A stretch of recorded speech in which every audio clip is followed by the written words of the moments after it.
Disons que moi, j'étais dans une phase où j'avais déjà, donc il n'y avait pas qu'une c'est une opération cérébrale, c'est que j'avais une lésion au cerveau, déjà. J'avais une tumeur au cerveau qui est saignée.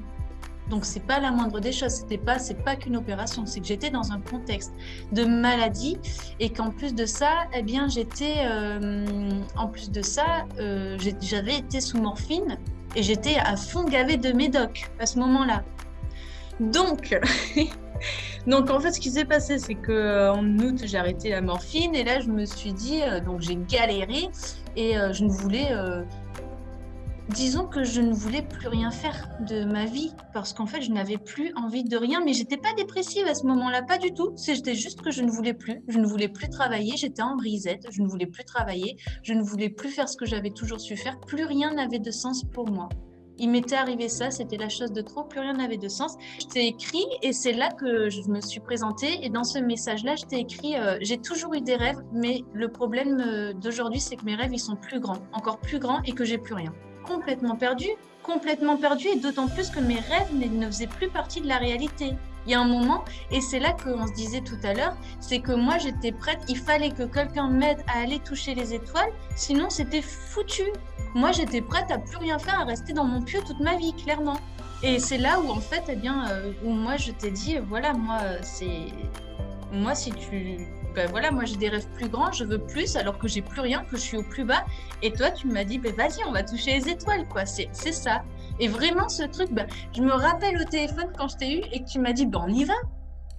Ben on y va, mais carrément, mais en décembre, c'était déjà le cas, j'avais réussi à trouver ma place. Que je trouve toujours plus. J'avais commencé à trouver ma place et ça n'a pas été le moindre des chemins. C'est là où aussi je préfère être authentique, c'est que oui, l'accompagnement m'a bousculé, clairement. Je veux dire, en plus, moi, je suis une perfectionniste. Quand il faut, je creuse. Voilà, moi, je fais pas les choses à moitié. Donc, ça m'a bousculé, ça m'a demandé beaucoup d'énergie. Mais à côté, ça m'a permis de me focaliser sur autre chose. Donc, oui, je me suis sauvée moi-même, c'est le cas de le dire clairement. Surtout dans la situation dans laquelle j'étais. Ce qui a été le plus compliqué dans cette recherche-là, c'était juste que c'était ma situation délicate. C'était juste ça. Autrement, quelqu'un qui est en pleine forme et en pleine santé, même bon, s'il n'est pas justement, s'il se cherche et qu'il vient faire un accompagnement, c'est qu'il y a besoin d'un changement. Donc déjà dans cette première partie, j'avais trouvé ma place en tant que personne unique dans ce monde qui en plus est jumelle.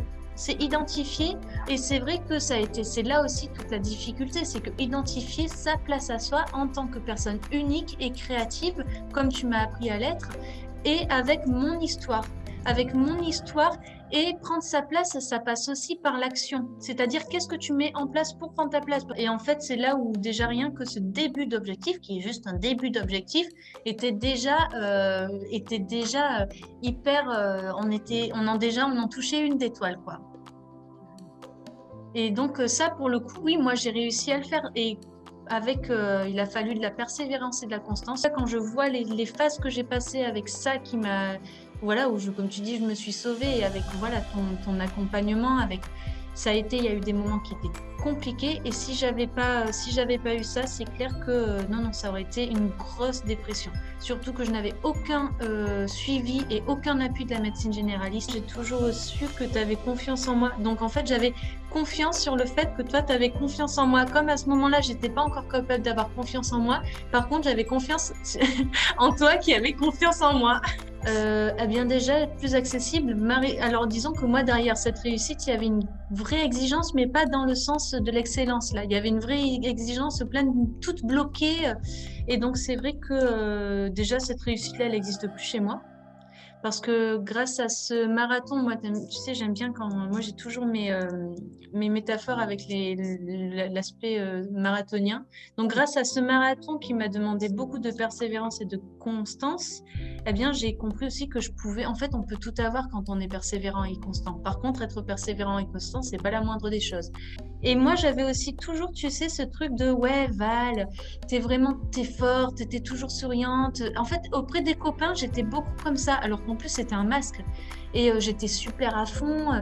Et ça, je ne voulais plus parce que j'étais pas comme ça. Donc, En fait, ce qui s'est passé, c'est que supprimer tous ces petits trucs un peu, il faut que je fasse de la com sur Internet, il faut que je fasse des vidéos, parce que je le ferai en fait ça. Mais quand mon message sera clair, mais c'est vrai qu'à ce moment-là, c'était une de mes premières phases que je voulais, et en fait, c'était pas la bonne parce que, eh bien, la réussite, elle passe pas elle passe pas par passer des messages sur des vidéos. En fait, elle passe par faire mettre au monde un projet.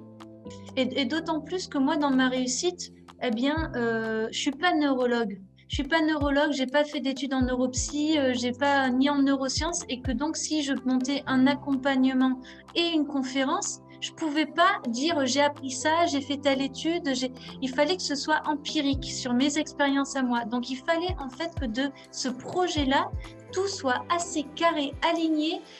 Donc il faut que ce soit quand même dans l'excellence pour le coup, pour que ça paraisse pas farfelu et que je sois pas la meuf qui parce que des nanas qui parlent aujourd'hui sur internet ou en conférence, et on parle de tout, on raconte ça live, tu vois, c'est que pour moi la légitimité, il fallait qu'elle soit avec l'excellence, parce que mon projet, il est aussi dans l'accompagnement. Donc l'idée est sur le cerveau, c'est pas la moindre des choses, tu vois.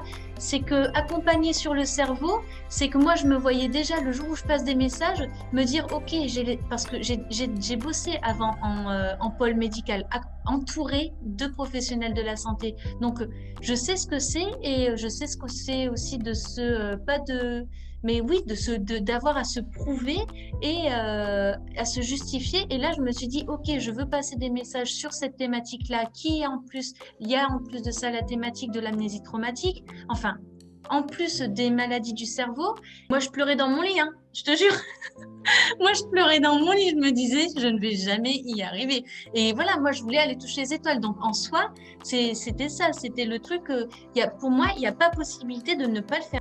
Là, clairement, et je suis heureuse de pouvoir te le dire, Val, parce que Sandek, tu me l'as dit, et je te jure que j'y croyais pas. Je te jure, c'est vrai, j'y croyais pas. Je me disais, putain, qu'est-ce qu'on est en train de faire? C'est vraiment parce que j'avais confiance en toi. Donc, on va y arriver. Et oui, clairement, je l'atteins, mon objectif. Là, mais là, j'ai plus qu'à faire. Ça prendra le temps que ça prendra, parce que j'ai envie de me laisser le temps. Et j'ai fait un gros travail sur le lit. En fait, j'ai réussi. Et donc, ça m'a demandé beaucoup de recherche aussi. Et ça a aussi beaucoup travaillé en moi, parce qu'il y avait aussi il y avait ce travail à faire, hein, dire moi pendant 32 ans j'ai cru que j'étais hypersensible, et aujourd'hui on me dit que je suis épileptique. Donc il a fallu que je trouve, parce que mon hypersensibilité, elle était aussi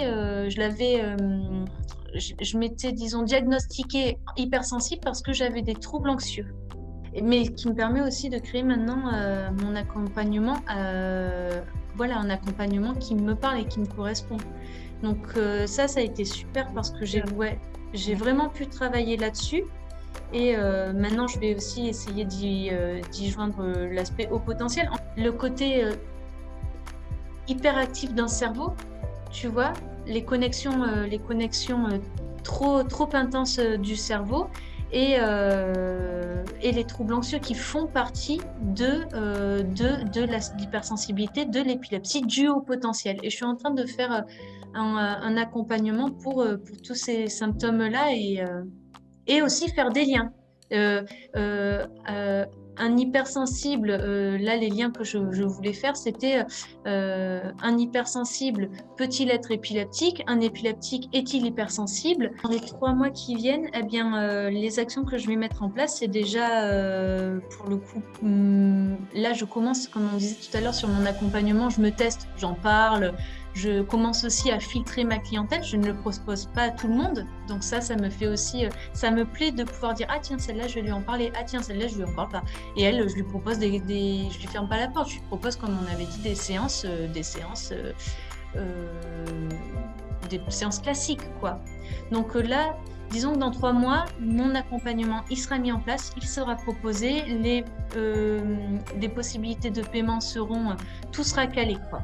Quelques semaines en arrière, on m'aurait dit ça, j'aurais dit ah, tu vois ce que je veux dire, parce que ça résonne en moi, parce que tout n'est encore pas réglé, mais en tout cas là j'étais prête, tu vois. Donc forcément j'ai pu lui proposer mon accompagnement. Elle est jeune, elle a 20 ans, donc ça c'est pas, on verra si elle vient ou pas, mais moi en tout cas j'ai pu lui proposer parce que c'était la cliente idéale, tu vois.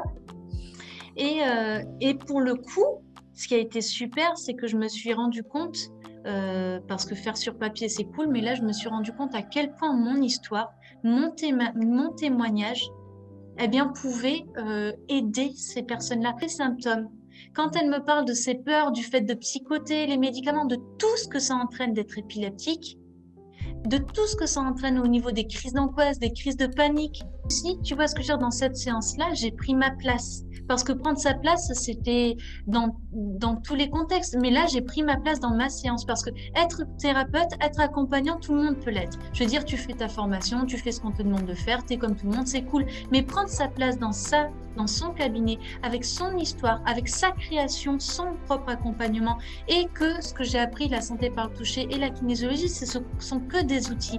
Là où avant, eh bien, c'était le tout, elle m'a fait penser que être hypersensible, être épileptique, être dépressif, on avait les mêmes symptômes. Clairement, c'est les mêmes symptômes. Après, il y en a d'autres qui ressortent et qui sont spécifiques, mais on a les mêmes symptômes, les problèmes de la vue, les vertiges, les crises d'angoisse, les crises de panique, on a se sentir déconnecté. Enfin voilà, on a tout ça, on le retrouve dans plusieurs profils. Et donc l'idée, c'était de faire un lien entre toutes ces maladies ou tous ces profils, parce que être hypersensible, c'est pas une maladie, être au potentiel, c'est pas une maladie. Peut-être qu'un jour, être épileptique, ce ne sera pas qu'une maladie. Et c'est vrai que j'ai eu cette intuition et de faire ce lien entre tous ces symptômes, et j'ai créé un accompagnement pour comment dire, accueillir, accepter, réguler ces symptômes, et pour en fait mieux s'en libérer.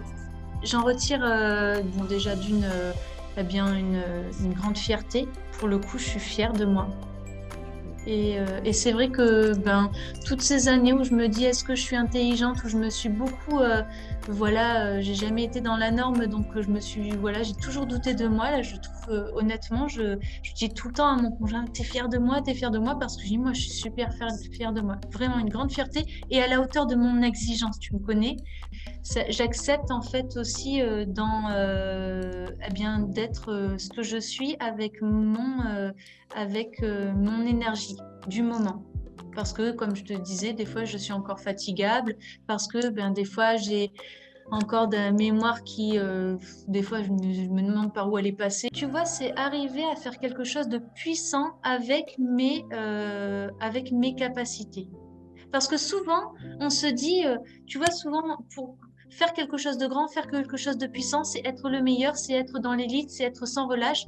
Tu vois, c'est ça. Tu te dis, waouh, celui-ci, il a réussi, mais comment il a fait pour réussir? Il a dû travailler 90 heures par semaine, c'était le premier de la classe, c'est celui qui sourit à tout le monde, qui a des copains partout. Et en fait, aujourd'hui, j'ai compris qu'on peut faire des choses qui sont grandes, parce que si j'ai envie, elles seront grandes, et si j'ai pas envie, elles ne le seront pas, clairement. Mais par contre, on peut aussi faire des choses grandes en étant authentique et des fois vulnérable. Tu vois? Et ça, eh bien, ça n'a pas de prix, parce que moi, j'ai toujours voulu réussir dans la vie. Et réussir, pour moi, c'est vivre mes rêves, qui sont grands. Et pour la première fois de ma vie, eh bien, je comprends ce que c'est que de pouvoir réussir tout en restant vulnérable. Alors, les spécificités de cet accompagnement, c'est la création. Et tout à l'heure, ce que je voulais dire, c'est être créatif à son service. Parce que être créatif, moi avant j'étais très créative, avant je faisais des tableaux, tu vois, tout le monde adorait. Par contre, maintenant, je suis créative pour créer quelque chose qui vient de moi et m'en servir. Parce qu'en fait, toi, tu m'as appris, quand moi j'étais toujours en train de dire ouais, mais je vais faire comment, toi, en fait, c'est ce que je le sors à des personnes, à dire ça sert à rien de vouloir être le meilleur, il faut juste être unique. Tu m'as appris, et ça, mais qu'est-ce que ça a changé ma vie? Parce que moi, j'ai toute ma vie voulu être la meilleure, et ça n'a pas été le cas au passage. Je n'ai pas été toujours la meilleure, même pas souvent, parce que mon exigence était tellement... Je me comparais à des gens qui n'étaient pas de ma cour. Et maintenant, je ne cherche même plus à être la meilleure, ça n'existe plus dans ma tête. Ce que je veux, c'est juste être unique. Et là, par contre, ça me demande de l'énergie, mais c'est une autre façon de voir les choses. Une des spécificités de l'accompagnement, c'est que c'est un accompagnement, c'est qu'on n'est pas seul en fait. Et que là, quand l'accompagnement sera fini, eh bien, je ne serai toujours pas seule, d'une part, parce que tu seras là, parce qu'il y aura le groupe, mais parce qu'il y a d'autres personnes, en fait. C'est apprendre à être accompagné. Et j'ai choisi ma maison, mais peu de choses, tu vois, tout était encore beaucoup dicté. Je subissais mon histoire, alors qu'aujourd'hui, mon histoire, je la subis plus, je m'en sers. Mon histoire, euh, mon histoire avant, je me disais, mais j'ai honte d'en parler aujourd'hui. Alors que c'est encore pire, puisque depuis, il y a eu l'épilepsie, il y a eu l'opération du cerveau. Enfin, ça m'a rajouté une couche. Mais pour le coup, eh bien, aujourd'hui, j'ai plus honte de raconter mon histoire. Eh bien, elle me sert. C'est mon histoire, ce que je suis, c'est mon essence, quoi. Je le conseillerais à tout le monde, même de mon entourage, je le conseillerais à tout le monde, rien que de pouvoir celui-ci et le programme Ouais. aussi, hein. Le programme, lui, je le conseille à tout le monde, clair, net et précis. Et merci d'avoir été là pour moi et même ce soir-là où tu m'as appelé juste avant l'opération. Enfin, ça n'a pas de prix. Merci d'avoir été là avec l'image que tu avais pour moi, cette voix qui revenait, cette Valérie qui parle. Tu vois ce que tu me montrais là, eh bien, cette réussite que tu me montrais là avec le cœur, voilà, eh bien, ce soir-là, je te remercie beaucoup. Ça, je voulais te le dire aussi.